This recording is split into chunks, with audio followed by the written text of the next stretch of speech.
എല്ലാവർക്കും പുതുവത്സര ആശംസകൾ. 2025 പുതിയൊരു ഗോൾ കൂടി സെറ്റ് ചെയ്യാൻ നമുക്ക് ശ്രമിക്കാമെന്ന് തോന്നുകയാണ്. അത് റിച്ച് ആകുക എന്നുള്ളതാണ്, ധനികരാകുക എന്നുള്ളത് തന്നെയാണ്.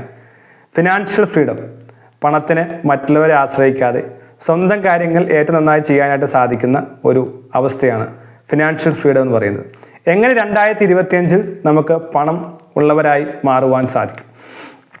പല ആളുകളും ചോദിക്കുന്ന ചോദ്യമാണ്, പണക്കാരാകാനുള്ള കോഴ്സ് ചെയ്യുന്നുണ്ടോ? തീർച്ചയായിട്ടും ചെയ്യുന്നുണ്ട്. അതിനുള്ള കൺസൾട്ടേഷൻ ഉണ്ടോ? തീർച്ചയായിട്ടും ചെയ്യുന്നുണ്ട്. അപ്പോൾ പണം ഉണ്ടാക്കുക എന്നുള്ളത് രണ്ട് തരത്തിൽ നമുക്കതിനെ കാണുവാൻ സാധിക്കും. ഒന്ന് ഒരു മൈൻഡ് സെറ്റാണ്, രണ്ട് ഒരു സ്ട്രാറ്റജിയാണ്. ഇപ്പോൾ നാം പല ബുക്കുകളൊക്കെ വായിച്ചിട്ടുണ്ട്. റിച്ച് ഡാഡ് പൂർ ഡാഡ് കുറേ അധികം വിപ്ലവം സൃഷ്ടിച്ച പുസ്തകമാണ്. അത് ഒരു വിധത്തിലൊരു മൈൻഡ് സെറ്റും സ്ട്രാറ്റജിയുമാണ്. പക്ഷേ അത് കുറച്ചൊക്കെ ഡിബേറ്റിംഗ് ആയിട്ടുള്ളതാണ്. ചില ആശയങ്ങളൊന്നും ഇപ്പോൾ പ്രായോഗികമല്ല എന്ന് പറയുന്ന ആളുകളുണ്ട്. പക്ഷേ ഇപ്പോൾ ഏറ്റവും അധികം ചർച്ച ചെയ്യപ്പെടുന്ന പുസ്തകങ്ങളിലൊന്നാണ് സൈക്കോളജി ഓഫ് മൈൻഡ് സെറ്റ്. ഇപ്പോൾ ഈ പുസ്തകം നിങ്ങൾ പലരും വായിച്ചിട്ടുണ്ടാകും, മലയാളത്തിലും അവൈലബിൾ ആണ്. അതുപോലെ കെൻ ഹോണ്ടയുടെ മൈൻഡ് വാലി എന്ന് പറയുന്ന ഹാപ്പി മണി എന്ന് പറയുന്ന പുസ്തകം, അല്ലെങ്കിൽ നെപ്പോളിയൻ ഹില്ലിൻ്റെ പുസ്തകങ്ങൾ, തിങ്ക് ആൻഡ് ഗ്രോ റിച്ച്, ഇങ്ങനത്തെ പല പുസ്തകങ്ങളുണ്ട്. ഇപ്പം ഞാൻ ഈ വീഡിയോ സീരീസിൽ പങ്കുവയ്ക്കാൻ ആഗ്രഹിക്കുന്നത്, യഥാർത്ഥത്തിൽ ഈ പുതിയ പുസ്തകങ്ങളെല്ലാം പറഞ്ഞു വയ്ക്കുന്നത് പണക്കാരാകുക എന്ന് പറയുന്നത്, അല്ലെങ്കിൽ ധനികരാകുക, റിച്ച് ആകുക എന്ന് പറയുന്നത് ഒരു ബിഹേവിയറാണ്, അല്ലെങ്കിൽ ഒരു മൈൻഡ് സെറ്റാണ്. പണത്തോടുള്ള നമ്മുടെ സമീപനമാണ് നമ്മെ വലിയ പണക്കാരും ധനികരുമാക്കുന്നതെന്നാണ് പറയുന്നത്. അത് ധാരാളം എക്സാമ്പിൾസ് എല്ലാം ഈ പുസ്തകങ്ങൾ കാണുവാൻ സാധിക്കും. അപ്പോൾ ഈ വീഡിയോ സീരീസ് ഇത് രാവിലെയാണ് അപ്ലോഡ് ചെയ്യുന്നത്. നമുക്കറിയാം, വൈകിട്ട് പോകുന്ന video powerful habits, high performance habits എന്നുള്ള വിഷയങ്ങളെക്കുറിച്ചാണ്. അത് സന്തോഷം കൂടി എങ്ങനെ കൊണ്ടുവരാം, പണം നേടുന്നതോടൊപ്പം, ധനികരാകുന്നതോടൊപ്പം, ഫെയിം നേടുന്നതോടൊപ്പം, സ്റ്റാറ്റസ് ഉണ്ടാകുന്നതോടൊപ്പം എങ്ങനെ ആരോഗ്യവും ഹാപ്പിനെസ്സും മീനിങ്ങും പർപ്പസും ഉണ്ടാക്കാമെന്നുള്ള വിഷയത്തെക്കുറിച്ചാണ് വൈകിട്ടത്തെ വീഡിയോ നാം മുന്നോട്ട് പോകുന്നത്. രാവിലെ നാം റെക്കോർഡ് ചെയ്യുന്നത് ധനികരാകുവാൻ സാധിക്കുന്ന വഴികളെക്കുറിച്ചാണ്. അപ്പോൾ ഇന്നത്തെ വീഡിയോയിൽ കുറച്ച് ആമുഖമായി പറഞ്ഞ ശേഷം പിന്നീട് ഇതിൻ്റെ ഓരോ പുസ്തകങ്ങളെ അടിസ്ഥാനമാക്കി ചില ആശയങ്ങൾ പങ്കുവയ്ക്കാനായിട്ട് ആഗ്രഹിക്കുകയാണ്. അപ്പോൾ ഈ വീഡിയോകൾ തുടർച്ചയായി കാണുക. കൂടി വന്നാൽ 5 മുതൽ 7 മിനിറ്റ് വരെയാണ് ഈ വീഡിയോകൾ നീണ്ടുപോകാൻ സാധ്യതയുള്ളൂ. അങ്ങനെ കുറച്ചധികം വീഡിയോകൾ പണക്കാരാകുന്നതിനെക്കുറിച്ച് നാം കോഴ്സ് ചെയ്യുന്നതിൻ്റെ ഭാഗമായി ചെയ്യുന്ന വീഡിയോസാണിത്. ഇപ്പോൾ റിച്ച് എന്ന് പറയുന്നത് ഒരു മൈൻഡ് സെറ്റാണ്, അല്ലെങ്കിൽ ആറ്റിറ്റ്യൂഡാണെന്നാണ് പറയുന്നത്.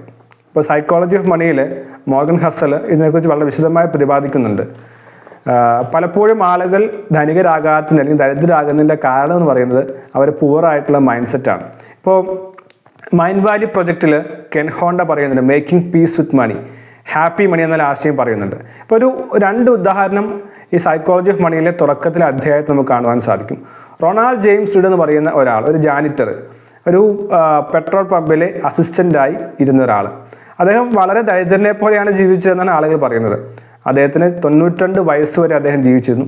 2014 അദ്ദേഹം മരിക്കുന്നത്. അപ്പോൾ അദ്ദേഹം ഒരു ദരിദ്രനെ പോലെയാണ് അറ്റൻഡറായിട്ടാണ് ജീവിച്ചത്. പക്ഷെ അദ്ദേഹം മരിച്ചു കഴിഞ്ഞപ്പോൾ വലിയൊരു തുക, അദ്ദേഹത്തെ സമ്പാദ്യത്തിൻ്റെ ഏകദേശം 90%-ലധികം തുക ഒരു ചാരിറ്റി പ്രവർത്തനത്തിന് വേണ്ടി അദ്ദേഹം മാറ്റിവെച്ച് അറിഞ്ഞപ്പോഴാണ് അദ്ദേഹം എത്രമാത്രം ധനികനായിരുന്നു എന്ന് മനസ്സിലായത്. അദ്ദേഹത്തിന് പാരമ്പര്യമായ സ്വത്തുക്കളൊന്നും ഉണ്ടായില്ല, വലിയ ബിസിനസ്സുകളൊന്നും ഉണ്ടായിരുന്നില്ല, പക്ഷെ അദ്ദേഹം വലിയൊരു ധനികനായിരുന്നു. ആ സമ്പാദിച്ച പണം അദ്ദേഹം ചാരിറ്റി പ്രവർത്തനത്തിന് വേണ്ടിയാണ് മാറ്റിവെച്ചതെന്നും കൂടി നാം ഓർക്കേണ്ടത് ആവശ്യമാണ്. അപ്പോൾ ഇതിനകത്ത് അദ്ദേഹം ഏകദേശം നെറ്റ് വർത്ത് $8 മില്യൺ അദ്ദേഹത്തിനുണ്ടായിരുന്നു. എന്ന് വെച്ചാൽ അത്രയും പണമുള്ള ഏകദേശം 4000 താഴെ ആളുകൾ മാത്രമാണ് ആ സമയത്ത് അമേരിക്കയിലുള്ളത്. ഇപ്പോൾ 2014 മരിക്കുമ്പോൾ അത്രയും ധനികനായി അദ്ദേഹം മാറി. എങ്ങനെ ഒരു ഗ്യാസ് സ്റ്റേഷൻ അറ്റൻഡർ ആയിരുന്ന, അതല്ലെങ്കിൽ ഒരു വളരെ സാധാരണ രീതിയിൽ ജീവിതം നയിച്ചു പോകുന്ന ആൾ ഇത്രയും വലിയ സമ്പാദ്യം ഉണ്ടാക്കി എന്നുള്ളതാണ് നാം മനസ്സിലാക്കേണ്ടത്. അപ്പോൾ അതിനകത്ത് മനസ്സിലാക്കാൻ സാധിക്കും, ഇദ്ദേഹത്തിൻ്റെ ഒരു മൈൻഡ് സെറ്റ് ആയിരുന്നു. അദ്ദേഹത്തിൻ്റെ ഇൻവെസ്റ്റ്മെൻറ്റ് സ്റ്റൈൽ സേവിങ് സ്റ്റൈലായിരുന്നു. അപ്പോൾ അദ്ദേഹം ബ്ലൂ ചിപ്പ് സ്റ്റോക്സിൽ ധാരാളമായി ഇൻവെസ്റ്റ് ചെയ്ത ഒരാളായിരുന്നു. അപ്പോൾ ഇതേ സമയത്ത് തന്നെ വേറൊരാൾ മരണപ്പെട്ടു. അതും വലിയ വാർത്തയായെങ്കിലും വ്യത്യസ്തമായ രീതിയിലാണ് വാർത്തയായത്. ഇപ്പോൾ റിച്ചാർഡ് ഫ്രിസ്കോ എന്ന് പറയുന്ന ഒരാൾ, അദ്ദേഹം ഹാർഡ്വേർഡിലൊക്കെ പഠിച്ചാണ്, MBA കഴിഞ്ഞാണ്, വലിയ ബിസിനസ്മാൻ ആയിരുന്നു. 40കളുടെ പ്രായത്തിലുള്ള 40 പേരെ തിരഞ്ഞെടുക്കുന്നതിൽ ഒരാളായിരുന്നു അദ്ദേഹം ഒരു CEO ആയിരുന്നു, റിച്ച് ആയിട്ടുള്ള ആളായിരുന്നു. അദ്ദേഹത്തിൻ്റെ വീട് എന്ന് പറയുന്നത് തന്നെ ഏകദേശം $90,000 ഒരു മാസം അദ്ദേഹത്തിന് വീട് പരിപാലനത്തിനായിട്ട് ചിലവാക്കേണ്ടി വരുന്നത്. എന്ന് വെച്ചാൽ ഏകദേശം 7 ഗരാഷസ്, ഒപ്പം 2 സ്വിമ്മിംഗ് പൂള്, പിന്നെ അദ്ദേഹം 40-ാം വയസ്സ് റിട്ടയർഡായി. 1800 സ്ക്വയർ ഫീറ്റ് 18,000 സ്ക്വയർ ഫീറ്റാണ് അദ്ദേഹത്തിൻ്റെ വീടിൻ്റെ വലിപ്പം. 11 ബാത്റൂം, 2 എസ്കലേറ്റർ, എലിവേറ്റർ, ഇങ്ങനെയെല്ലാം ഉണ്ടായിരുന്ന വലിയൊരു വീടായിരുന്നു അദ്ദേഹത്തിൻ്റെത്. പക്ഷെ 2008 ഫിനാൻഷ്യൽ ക്രൈസിസ് വന്നപ്പോൾ അദ്ദേഹം പാടെ തകർന്നു പോവുകയാണ്. അദ്ദേഹം കോടതിയിൽ താൻ ബാങ്ക്രപ്റ്റ് ആയി എന്ന് പറയുകയാണ്.